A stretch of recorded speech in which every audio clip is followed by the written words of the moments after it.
people believing in him? Well, I don't read my Bible because I don't think there's a lot of help in it, really. And I don't go to church unless I feel sad, in which case I do. God's with us everywhere. When I look at the sky, look at that sky going on to infinity, something far beyond me or any human being. Yes. A lot of gas, I think, up there at the moment. Apart from the gas, I think there is. It says in the Bible that he knows all the stars by name. That speaks to me of God's great power and his great glory. And when I look at the small, intricate things of nature, it speaks to me of how God has taken care of even the smallest manifestations of creation.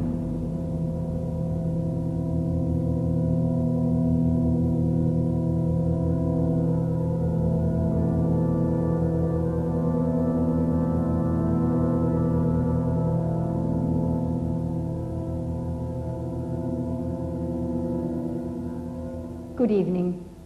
Well, are we small manifestations of God's creation, as the man on the film said, or purely products of chance, who for their own comfort have invented the idea of God?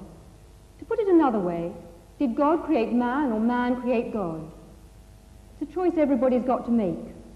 This book, The Probability of God, that's just been published, makes the incredibly important assertion that modern science is beginning to reveal the existence of a creator God. Its author, Hugh Montefiore, the Bishop of Birmingham, is with us here tonight. And next to him, we have Paul Davis, who's the Professor of Theoretical Physics at the University of Newcastle. And then on my left, I'm joined by Professor Sir Freddie Eyre, philosopher and logician, and well known to all of us. And on my far left, Professor Sir Herman Bondi, Master of Churchill College, Cambridge, a renowned scientist and President of the British Humanist Association. We have with us as well a very distinguished audience, and we shall doubtless be hearing from them later on in the programme. But is a discussion on the nature and existence of God relevant today? We've already heard some of your comments, which we recorded when we took a stroll outside St. Paul's Cathedral. To our surprise, we found most people rather interested in the idea of God. What's your God like? Someone I can talk to when I'm feeling on my own, I suppose. The way he's normally portrayed is as an individual, something in man's own image, and I don't believe that at all. I think he's got a lot of value for a lot of people, especially for lonely people and old people, probably. And for you too? He's my sort of reserve when I'm on my own. He's big, he's got a beard and long hair. Black long hair, yeah, black beard. Yeah. I don't think he is like a person, but he's just a voice. I think it's great, and it just helps you. And then in the night, sometimes in the dark, you feel so scared. But then when you think of God, you don't feel scared anymore. He's tall with a beard, and he's just a great man. So he looks a bit like you in some ways. I do believe there is something that well, not exactly makes decisions for us, but knows more than we do. Do you believe in God? No, only actually from the point of view that I do believe that there is a point beyond which people are unable to comprehend, and when that point is arrived at, then they encapsulate the whole thing in the concept of a God. When I look around at the suffering in this world, then I don't believe there's a God. If there was a God, it wouldn't cause the suffering that there is in this world. Then again, I think of Ethiopia with the Live Aid concert, and maybe there is. To get all people together, to get money together for children, I think, yeah, there is. Got to be. Well, was our universe created by a God or not? Hugh Montefiore's book says yes, and takes a fresh look at natural theology, which, as far as I understand it, is the argument that says that you can perceive the existence of God directly from the evidence of nature, and that, of course, includes scientific evidence. Hugh Montefiore, couldn't it be argued that you are, in fact, trespassing on other people's patch? Well, yes, you could argue anything, but I don't really see why we shouldn't reflect on what the scientists have said. I think people mix up science with the philosophy of science, that is, its meaning and interpretation. I really think anyone can have a go at that. I certainly have, and will continue to do so. I don't want to prove from the natural sciences that God exists. That I don't think can be done. But I do think we can now see that there's a high probability that this world is not a random occurrence. And that seems to me to say a very great deal. Right. Herman Bondi, what do you actually feel about that? Because do you feel in any sense it's a misuse of science? No, I wouldn't call it a misuse, and I was very much impressed by the book for its erudition and for its honesty. But I do think that the argument of this very good book leaves me stone cold. Not because I'm short of awe, not because I'm short of wonder. I feel our universe is wonderful and something to be awestruck by.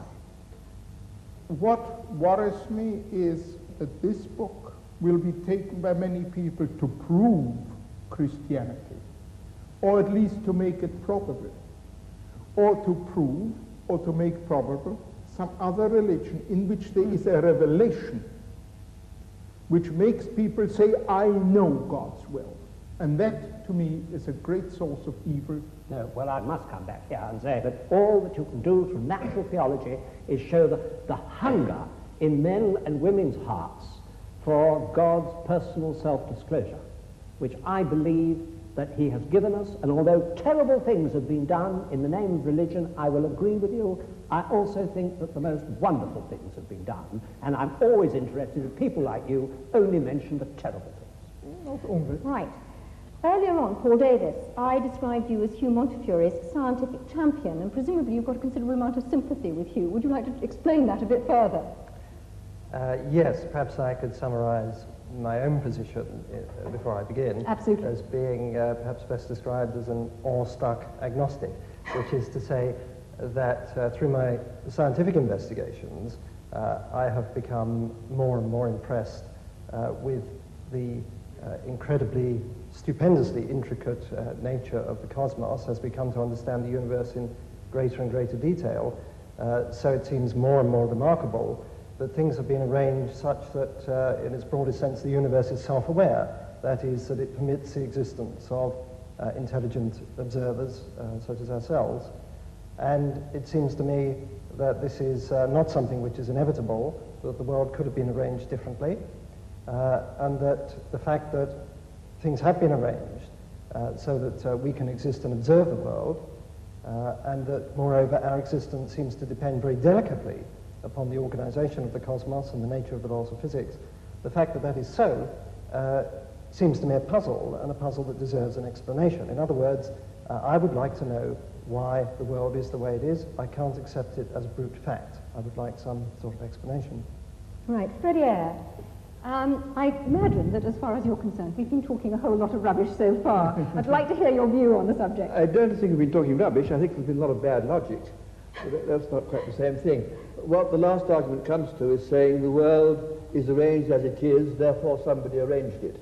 Now, this is a very poor argument because it could apply to however the world was arranged. I mean, all that you have said, and all that I'm afraid the Bishop has said in the book, which I also admired very much. I thought it was a very honest book and a very erudite book, I'm pleased to say so. Nevertheless, all he was saying was, there are these causes, there are these effects, and had the causes been different, the effects would have been different. Nobody's going to dispute this. What is totally lacking is any justification for the assumption that the world as it is was designed, and had the world been different, it would not have been designed. And in fact, saying it's all designed by God is not an explanation of anything at all. You're just saying, here I give up, but because, and in fact, President Davis has admitted this, so science goes no further, therefore we're going to bring old Noble Daddy to make us all feel cheerful. That won't do. The reason why I'm interested in the natural sciences here is that so often you hear people saying the natural sciences have disproved God, or there's no reasonable basis for believing in God. I'm afraid Freddie Eyre's backing a loser here. I mean, it could just be a brute fact that human beings have evolved with their amazing capacities for relationship and for their experience of God is phony. It could just be true. It could be true that our intimations of morality have no ultimate sanction, that our experience of what is true and good and beautiful isn't a window into reality. But the simplest explanation of the lot, the simplest explanation in logic, is that there is a creator. Right. There are many other ways of looking for God other than science, and some might actually say better ways. And most of the world's religions believe that God takes steps to reveal himself and reveal the world to us. And I'd like very much to hear from Mahur Krishnamurti, who is a Hindu who is actually sitting in the audience here tonight. The Hinduism says very clearly, as far as the creation is concerned, it's not just God created the world and just left to itself. God himself became the beings, and the Hinduism strongly believes in God who creates, protects, and ultimately he dissolves. This is the belief of God, and the Hindus worship him with form and without form. The nature is the other face of God, and the Hindu strongly tries to describe the indescribable by worshipping him by various images. Can I go to Ahmed Deedat to talk about the role of revelation? You see, the Muslim believes that God Almighty, he reveals his messages in word form. And in that word form, this book, the Holy Quran, was revealed through the Holy Prophet Muhammad during the 23 years of his prophetic life. And it deals with these problems more directly instead of guessing. And God Almighty, he reasons with his creation by asking him questions. He said, now, how can you not believe in God? How can you not believe in him, seeing that you were non-existent and he brought you into being? And he will cause you to die and he will bring you back to life again. And to him will be your return. So how can you not? In other words, the way you have been computerized, the way the Creator made you, you would naturally deflect towards God as the magnetic needle does towards north. Can I just ask you whether your God is the same God as Hugh Montefiore's, the bishops? It is the same God, except that in our concepts we differ. You see, the Archbishop ultimately will come to making Jesus Christ as God, a God incarnate. Now, the Muslim says, no, God is God and man is man. Right, can I move on now? Philip Eden, as a Buddhist, what in fact do you feel about this? Because your concept of God is quite different. Yes, well, as far as Buddhism is concerned, there is rather a different approach. We feel that there is a fundamental reality or truth or ground of being, which of course is in everything and behind everything. I think that many of the followers of theistic religions tend to believe that God is out there somewhere in the cosmos, and that it's necessary for human beings to try and somehow establish a relationship with him. As far as the Buddhist is concerned, that reality is everywhere and in everything, so that the task of the individual is to understand that reality in himself. And that is the methods that are developed in Buddhism to help somebody to come to that realization. We feel that the problem with a creator is that inevitably one must then ask the question, who created the creator? And that, of course, is endless. You can go on and on doing that. So somewhere you have to start with the first cause, and surely the first cause is the universe itself. Man is one way in which the universe experiences itself. But your God is obviously very different then from Hugh Montefiore's God. There's a point that Herman Bondi raised about, you know, the fact that many terrible things have been done in the name of religion. And I think it's perhaps important to point out that probably the reason for this is that people for a long time, I think particularly in the West, have had this concept, you know, I'm here and the truth is over there somewhere, and there is a narrow path that leads to that truth. If you have that concept, which I sort of think of as a fan-like concept, then inevitably, if you believe that you have found the right path, all the other paths are wrong, and your task is to force everyone onto that narrow path. Surely it would be so much better if we had this concept of the truth being, as it were, at the center of a circle. We are somewhere on that circumference, and there are many different paths that lead into that truth. And the thing for us to realize, I think, is that the particular path that we choose is very much a personal thing. And it depends on many different factors. It probably depends on the person that we have met that may have explained that path to us, and various experiences we've had. If only we realize, all right, this path for me is the right one at this particular time, but that does not invalidate the other paths. But are you saying, therefore, that there's only one truth, that we only have one truth that we can actually listen to and experience? There can only be one truth with a capital T, one reality. And I think the point is that all the great religions have been trying inadequately in their own way to point man towards that truth. But for heaven's sake, don't let's have this idea that there is only this one wretched, narrow path and that all the others are wrong. All right, can I move the discussion on and say that we've dealt to some extent with Revelation, but other people who are believers, and Hugh Montefiore has, if you like, supporters who don't only argue from design, would say that it's much more about experience and not about either design or revelation at all. I hope he wouldn't. And the experience, not Hugh Montefiore, other people would. And the experience is God showing himself to us or us feeling him. And Eric Dell, you're an evangelist in the Church of England. Would you argue with that? I think I would a bit, yes. Because I do believe that you cannot prove God scientifically. Science can only deal with the material of this current universe. God is necessarily not of this universe. He's superior and outside of it. So consequently, you can't prove him scientifically or disprove him. But of course you want to go much further than that. If there's a God who made me, I want to know who he is. I want to know what he's like. And of course we Christians believe that he's actually done that, said it for us in the person of Christ. And we also believe that he's alive today and we can know him. So that's what we're here to say, and that anybody can actually say, go beyond just the evidence, whether it's for or against, and say, God, if you're really there, I want to know you, because I'm prepared to know the truth, whatever it costs me.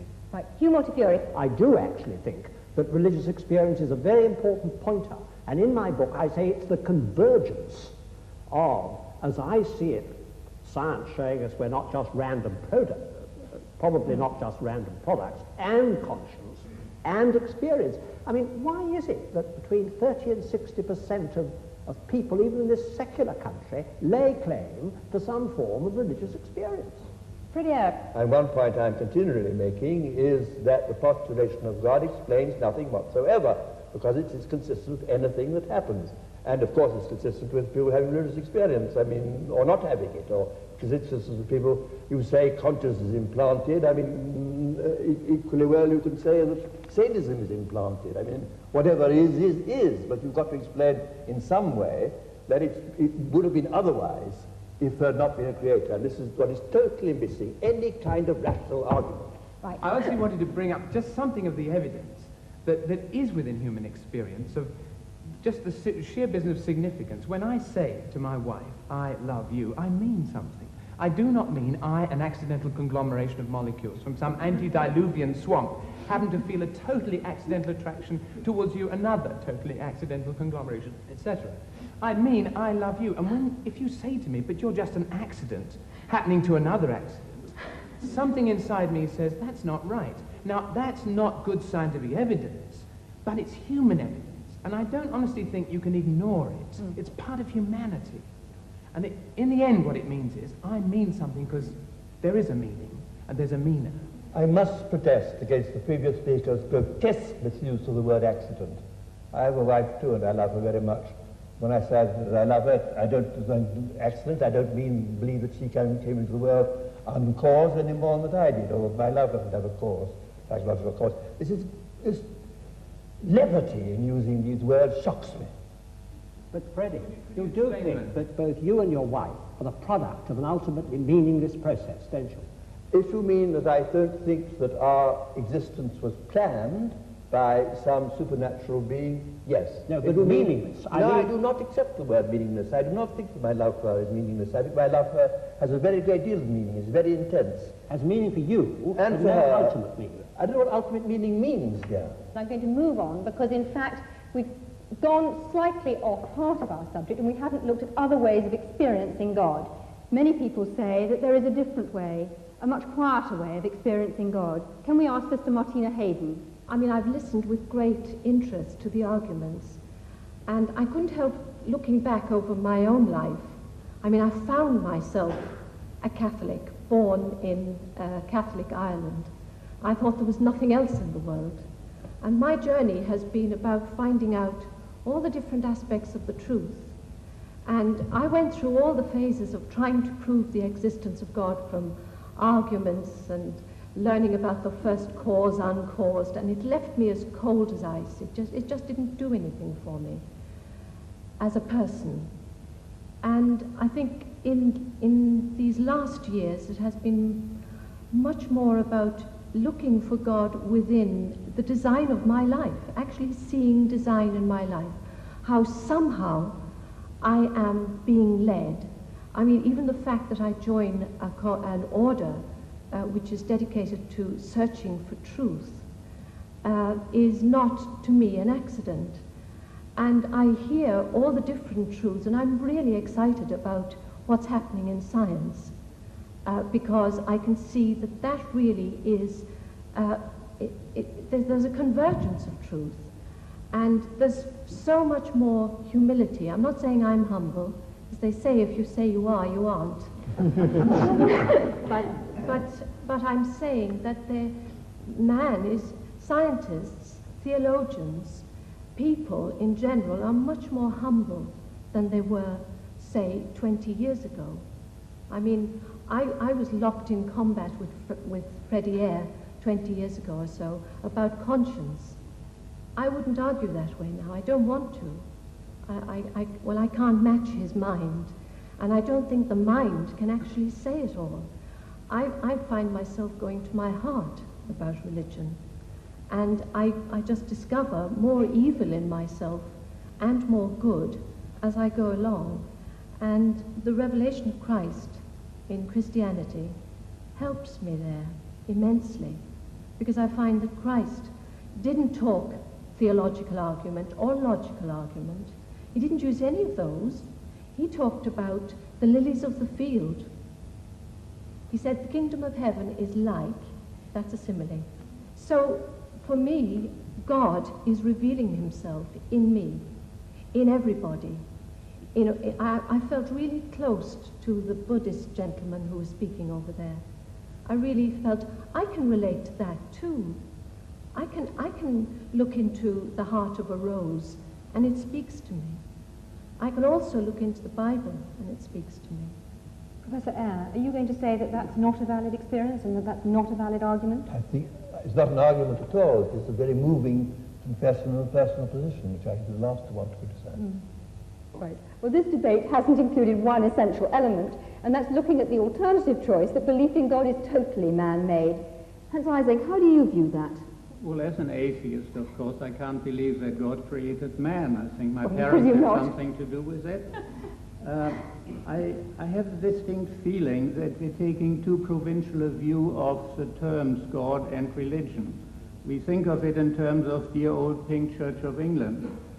But of course that is only one very small aspect of religion. Both Torquemada and St. Francis of Assisi were religious and had an image of God, but they were very different images of God, one from the other. The Ayatollah Khomeini and Bishop Montefiore, I'm sure, have quite different gods in mind when they think about religion. Even the Jehovah of the Old Testament is very different to the kind of God that the bishop is talking about. So I think it's very important to realize that if man creates God in his image, as I'm sure he does, he has many different needs and consequently creates many different types of God. Can you define that a bit more closely? What are you actually saying? I mean, I can see Hugh Montefiore blenching, but can you actually simplify that a little for our audience? Well, if your personality is warlike, wants to proselytize, is aggressive and so on, then you go for the kind of God that the Quran portrays, which wants to proselytize the world and is warlike and so on. If you are peace-loving, you want to have an assurance of a future life and so on, and happiness, then perhaps you adopt the kind of God portrayed by the Ahmed Church of Deedat, England. would you agree with that? I don't, ma'am. You see, I don't think that our brother has read the Quran the way he sees. You see, there are 99 attributes of God, and out of that, this one that you are talking about is non-existent in this book. Can I ask you a question? Are you saying then that the Muslim God is actually a peace-loving God who wants peace in the world? Yes, yes. And he tells us that If somebody wars against you, you have a right to fight back, unlike turning the other cheek. What about the concept of the holy war, the jihad? Yes, that is a struggle for righteousness. For example, Britain, when she was under attack by Hitler, what you did was jihad. And we take our hat to you, to Winston Churchill, for putting the spirit into your people. Now that is what is a defensive war. And you had to retaliate. Because if you didn't, if you just sat back, keeping Hitler at bay, it wouldn't have served the purpose. You have to attack. And in the state of nature, everyone has a right to do that. So Islam allows us to defend ourselves and to extend our hostilities to a reasonable amount of satisfaction and retaliation. All right, can I come back to Hans Eysenck, and perhaps you'd like to develop it a little further, because we've actually heard an exchange between the two of you, but would you like to come out on a little bit further about perhaps other religions and not only about Islam? Well, it's not so much a particular religion, because within each religion you have all sorts of different gods. As I was trying to say, that of Torquemada and that of Francis of Assisi are all Christian gods. They're entirely different. So man creates God in his own image, even within a given religion, and certainly between different religions. The God he needs will be a different God according to his own personal requirements and to the kind of society in which he lives. Our society is different to that of the time of the Crusades, and consequently we need a different kind of God. Can I ask you then about the role of conscience, and where does conscience come from? Well, psychological experiments on conscience have shown pretty conclusively that you can manipulate it and create it through a process of social learning, Pavlovian conditioning, and so on. It is something that is acquired through social influences, although there is also a strong genetic factor in it. In other words, altruism, the tendency to do good to others, is certainly, to some extent at least, genetically controlled, in the sense that if you look at identical and fraternal twins, there's a much higher correlation within the identical than within the fraternal groups. And the same is true of religion. I think that's a very important point, Professor that religious beliefs are in fact genetically controlled. Professor Eyre, where do you think conscience comes from? I entirely agree with the last speaker.